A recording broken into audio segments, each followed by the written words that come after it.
Ал мына есепті, яғни пропорциядағы белгісіз мүшені табайық, x-ті табайық. Оны табу үшін ең алдымен біз мынау бүтін болып тұрған сандарды бөлшектерге келтіріп алуымыз керек. Бірінші кеттік. 6,3. Қараңдар. 6,3 деген айтылуымен тура қалай айтылады солай жасап, біздің жауабымыз шығып тұр 6,3. Бірақ біз есеп шығарған кезде әрдайым қарапайым түрге келтіреміз, дұрыс емес бөлшек түріне.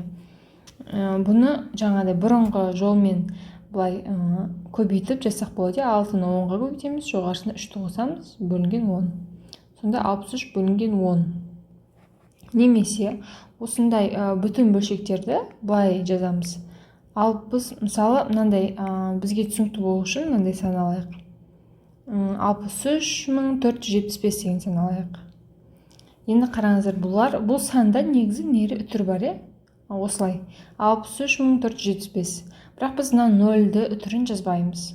Себебі ол жазылмайды, біз жазған кезде бүтін санды. Кейбір уақыттарда бір нақтылығын білу үшін болмаса негіз жазбаймыз. Ал мына жерде қараңыздар, үтір жоқ ешқандай, бірақ егер бізде мынандай сан болса, мысалы 63475, 6347,5, 10-5. Бұл жерде қараңыздар, негізі үтір мына жерде тұрды ғой, оны біз бір санға жылжыттық, енді яғни бір 0 бар. Яғни бұл дегеніміз 63475 бөлінген 10. Яғни қанша 0 болса, сонша үтір жылжиды. Мысалы 63475 үтір, мысалы 63,475 дегеніміз, ол санды өзін жазамыз, толық. Бөлінген санаймыз 1, 2, 3, яғни 3 0 бар. Мұны осылай жазылады. Ал тағы істеп көрейік.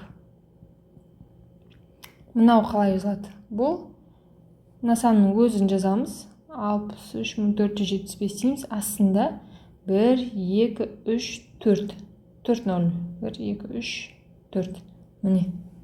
Осылай енді дәл мынаны жазайық. 63 өзін жазамыз. 1 0 бар, бөлінген 10. Міне. Тура осы сияқты мынаны жазып көрейік. 1,125, ол 125-ні өзін жазамыз. Санаймыз, қанша 0 бар? 1, 2 0 бар, Сонда 2 0 бар, ол 100. Міне. Енді екінші есебімізді бұлай жазып болады.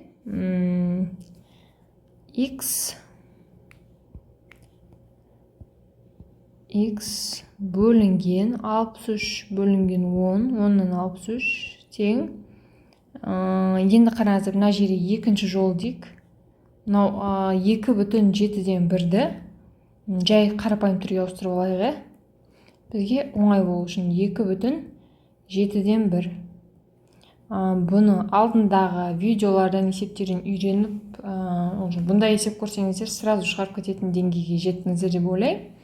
2-ні 7-ге көбейтеміз, 1-ді қосамыз, бөлінген 7. Түсінбейтін болсаңыздар, түсінбеген жайттарыңыз болса, алдыңғы видеоларды қарасаңыздар болады. 14, 15, 15 бөлінген 7. Жазамыз мына жерге. 15 бөлінген 7 бөлінген 125 бөлінген 100. Енді қараңыздар, мына жерде біз қысқартуын кейін қысқарта береміз. Мына бөлу түрі, мына жерде тұр, мына жерде. Енді бөлудің мынандай қасиеті бар. Мына жерге мен рамка сызып қояйын. Өте математика негізі өте қызық. Үйреніп жолын білсеңіздер, кез келген есептеріңіз оңай шығады. Мысалы қараңыздар, А бөлінген Б, екеуін бөлу, С бөлінген Д. Осындай бар делге, бұл жерде бөлуді көбейтуге ауыстыру үшін біріншісін сол үй жазамыз, А бөлінген Б. Бірақ көбейту болған кезде мына екеуі орын ауыстырады. Д бөлінген С болады. Көрдіңіздер ме? Ешқандай қиындығы жоқ. Просто екеуінің орны ауысады. Мына жерде енді есептейік, жазайық. Мынауымызды алып алайық.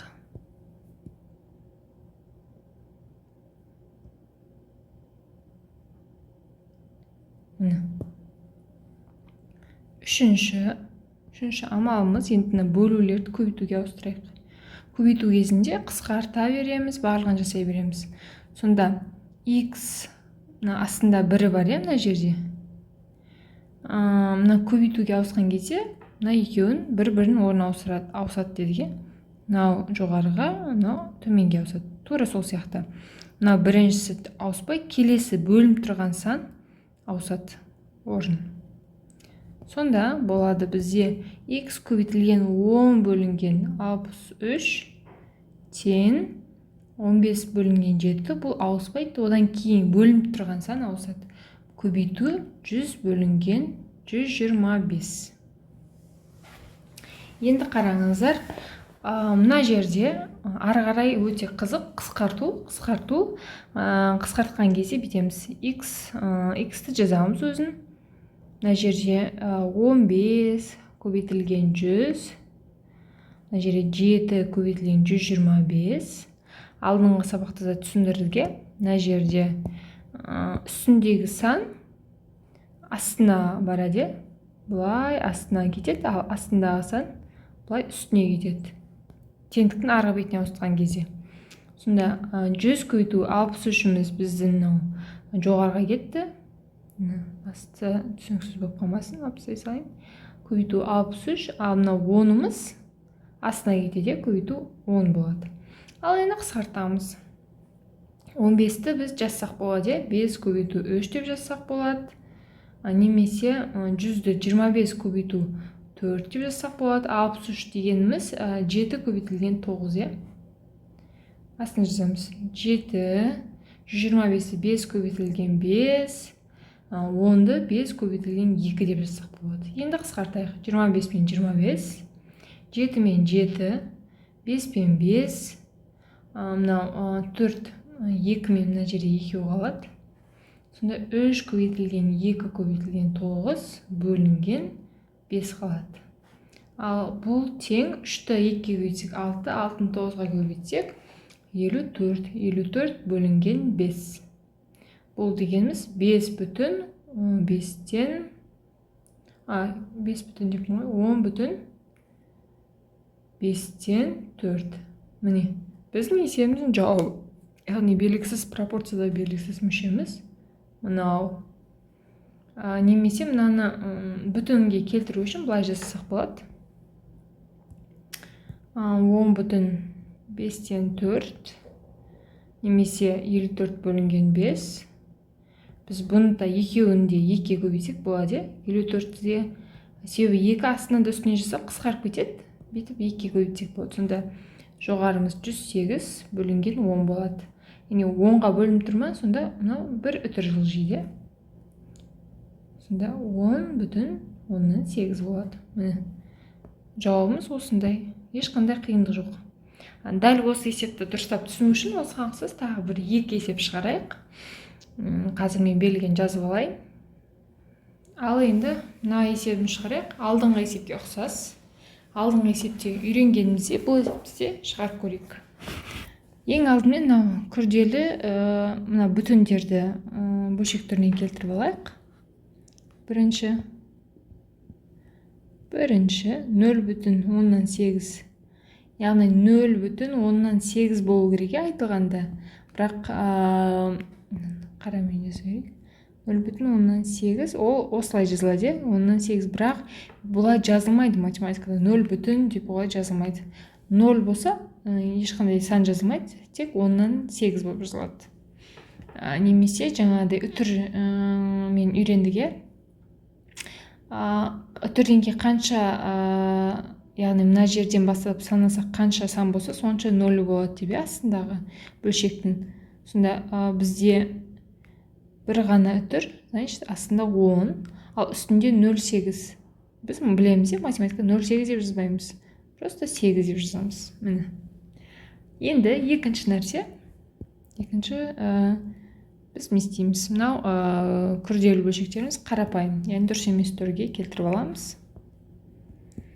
4,5-тен 4. Бұл дегеніміз алдыңғыдай білеміз, 4 көбейтілген 5 қосылған үстіндегі мына санымыз 4, астындағы ортақ бөліміміз, яғни бөлшектің асты өзгермей тұра береді. Сонда 24 бөлінген 5. Дәл сол сияқты 1,6-дан 1. Бұл дегеніміз 1 көбейтілген 6 қосылған 1 бөлінген 6 тең 7 бөлінген 6. Міне. Енді үшінші не істейміз? Мынау жазып аламыз, мынаны қарапайым түрмен жазып аламыз. 4,5-тен 4-ге 24 бөлінген 5-ті қоямыз. Бөлінген 0,8-ге мынау немізді бөлшек түрдегі формамыз қоямыз. 8 бөлінген 10 сен x бөлінген 1,6-тан 1 7 бөлінген 6-ын қоямыз. Дәл жаңағыдай өте оңай әрі қызық. Бірінші сан өзгермейді, келесі сан бөлу болған кезде бір-бірінің орын ауыстырады.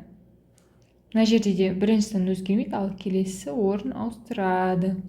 Ал жазып алайық. Сонда 24 бөлінген 5 бұл өзгермейді. Одан кейін бөлуден кейін сан көбейту жасалған кезде ауысады. Яғни 10 бөлінген 8 тең x тұра береді. Келесі көбейтілген кезде 6 бөлінген 7.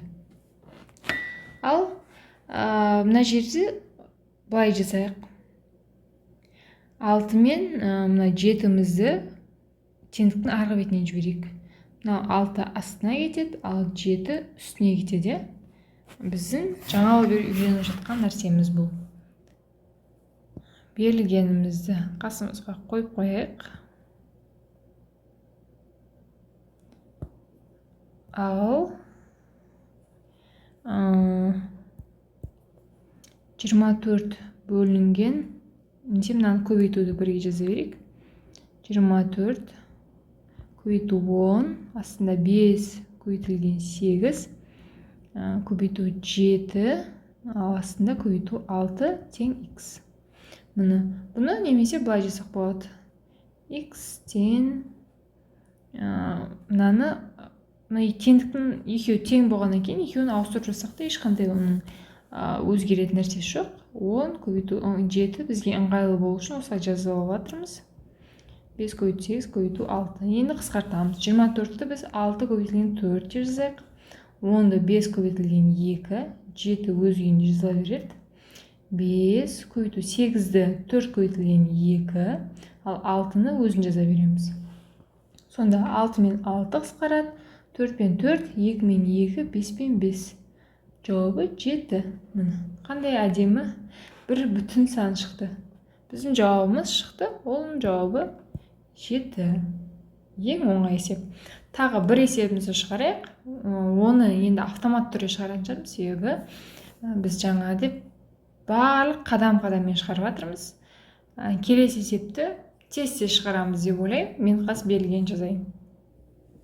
Міне мен келесі есепті жазып алдым.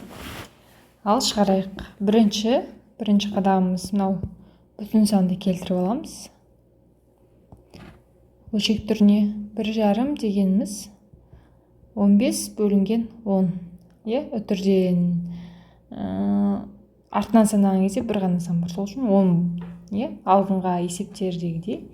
Енді қараңыздар, мына жерде 1 десең қысқартып жасақ болады. 5 көбейту 3, 10-ды 5 көбейтілген 2 деп жасақ болады. Мына жерде 5 пен 5 қысқарады. Астындағы қалғандар сол 2 қала береді. 3 бөлінген 2. Екінші, сразу қысқарып кете берсек болады. Есептің соңына дейін апармай. Мен түсінікті болсын деп соңына дейін апарып жүрдім. Енді болашақта осылай қысқарып жаза береміз. Екінші не істейміз? Мына күрделі формадағыны қарапайым түрге келтіріп алайық. Ал 4,8-ден 3, 4 көбейтілген 8 қосылған 3, астында бөлім өзгермей тұра береді. 4-8-ге көбейтсек 32, Так, 32-ге 3-ті қоссақ 35. 35 бөлінген 8. Ал енді мына жерде қысқаратын ештеңе жоқ. 35-те 8-де бір-біріне қысқармайды. Келесі. Ол 1,16-дан 5. 1 көбейту 16 қосылған 5. Бөлімі өзгермей тұра береді. 16-ға 5-ті қоссақ 21 бөлінген 16. Мына жерде қысқаратын ештеңе жоқ.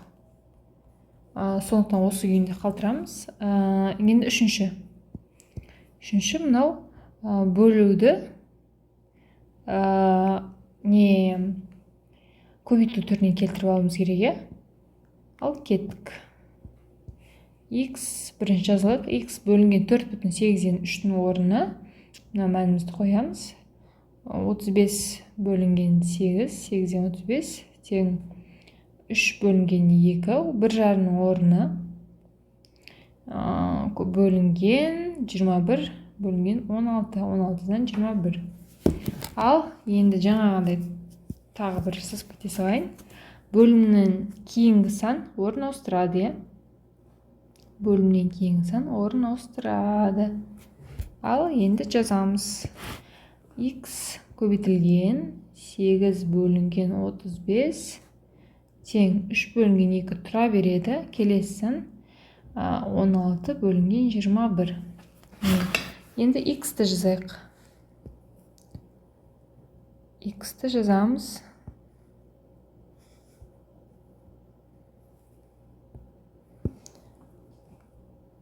X тең 3 көбейту 16, астында 2 көбейтілген 21.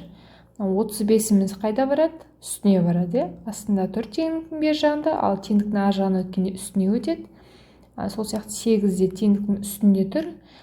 Теңдіктен өткен кезде астына өтеді. Яғни үстіндегісі астына, астындағысы үстіне өтеді. Жаңағы бір үйреніп жатырмыз. Ал енді қысқаруға ыңғайлы түрге келтірейік.